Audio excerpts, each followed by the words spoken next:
Assalamualaikum warahmatullahi wabarakatuh. Saya Mutiara Diva, NIM 210021114 dari Departemen Administrasi Pendidikan Universitas Negeri Padang. Pada kali ini, saya akan membuat video praktek mengenai pers conference atau konferensi pers terkait berita bencana alam yang terjadi beberapa minggu lalu, yaitu gempa yang terjadi di Jawa Barat, Cianjur, dan Garut. Tugas ini dibuat untuk memenuhi ujian akhir semester Manajemen Humas yang diampu oleh Bapak Dr. Hanif Al-Kadri dan Ibu Lutfiani MPD. Bismillahirrahmanirrahim. Assalamualaikum warahmatullahi wabarakatuh. Salam sejahtera buat kita semua. Saya, Mutiara Diva, sebagai Gubernur Jawa Barat, akan memberikan informasi terkait gempa yang terjadi di Cianjur dan Kabupaten Garut, Jawa Barat. Gempa bumi terjadi pada Senin siang, berpusat di Kabupaten Cianjur, Jawa Barat. Gempa dengan kecepatan 5,6 ini memiliki dampak yang sangat besar hingga menelan banyak korban. Penyebab terjadinya gempa bumi di Cianjur ini disebabkan oleh patahan geser dengan kecepatan 5,6. Selain menelan korban, gempa Cianjur juga mengakibatkan kerusakan yang parah, mulai dari bangunan seperti rumah dan sekolah. Setelah beberapa hari terjadi juga gempa di Garut, Jawa Barat. Gempa ini terjadi pada tanggal 3 Desember 2022 sore hari. Gempa di Garut ini terjadi dengan kecepatan 6,1 di Kabupaten Garut. Gempa yang terjadi di Garut ini tidak menimbulkan korban jiwa. Dalam gempa ini hanya 2 orang yang mengalami luka ringan dan sudah mendapatkan perawatan di puskesmas setempat. Gempa yang terjadi di Garut ini mengalami kerusakan yang tidak terlalu parah.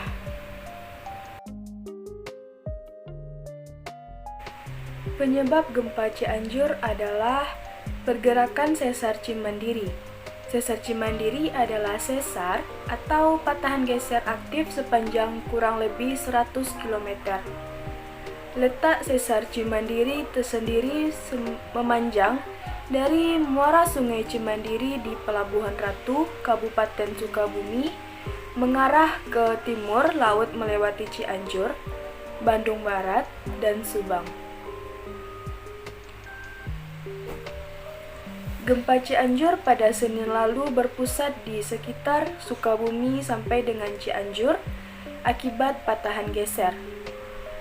Beberapa daerah di Jawa Barat rawan terjadi gempa karena berada di kawasan seismik aktif dan kompleks. Kawasan tersebut diantaranya Bandung, Lembang, Sukabumi, dan Purwakarta. Jika kompleksitas tektonik ini memicu, berpotensi memicu terjadinya gempa kerak dangkal atau bisa disebut dengan shallow crustal earthquake. Pada tektonik semacam ini menjadi kawasan tersebut menjadi kawasan rawan gempa secara permanen dan dengan karakteristik gempa kerak dangkal atau shallow crustal earthquake ini.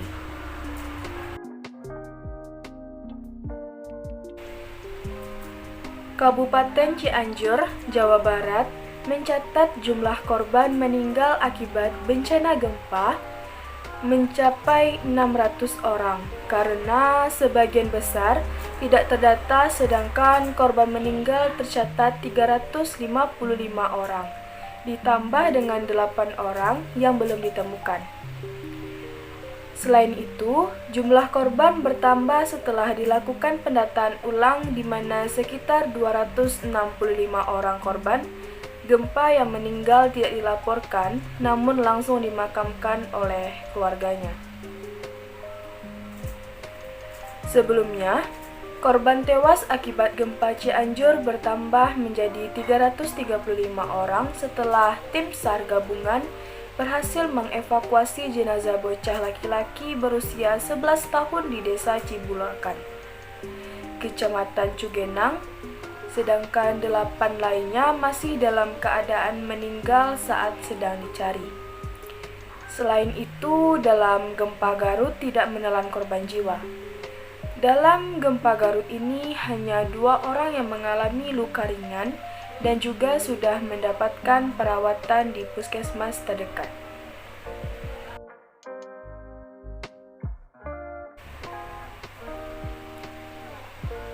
Gempa yang berkuatan 5,6 skala Richter mengguncang Kabupaten Cianjur, Jawa Barat.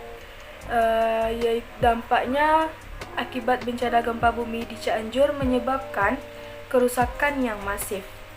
Selain korban jiwa, harta benda yang rusak pun tidak sedikit. Salah satu yang menjadi masalah utamanya adalah rusak beratnya bangunan rumah dan fasilitas umum yang membuat kehidupan warga menjadi terganggu.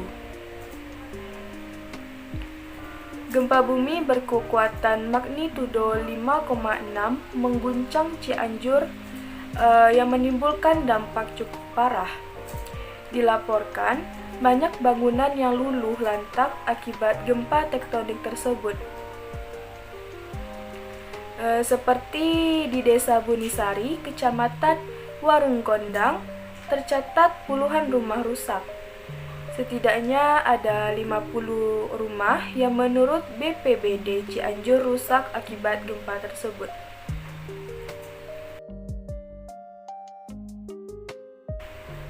Saya sebagai gubernur, jika dilihat dari segi caranya, saya mendata Dinas Pendidikan Provinsi Jawa Barat berkoordinasi masih berusaha dengan Dinas Pendidikan Kabupaten Cianjur dalam dampak gempa bumi.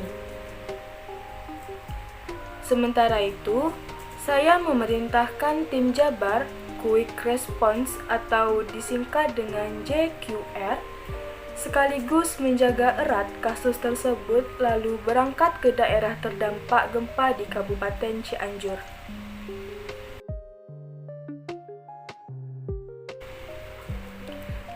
Sedangkan penanganan yang dilakukan adalah dengan membuat posko bencana alam bagi korban bencana gempa, kemudian setelah itu memberikan bantuan makanan untuk korban bencana alam tersebut. Untuk itu, saya menghimbau warga Cianjur dan Garut untuk selalu berhati-hati jika terjadi lagi gempa susulan dan mengimbau semua warga untuk menjauhi daerah-daerah yang rawan seperti gedung-gedung yang sudah mau roboh. Baiklah, sekian praktek konferensi pers dari saya.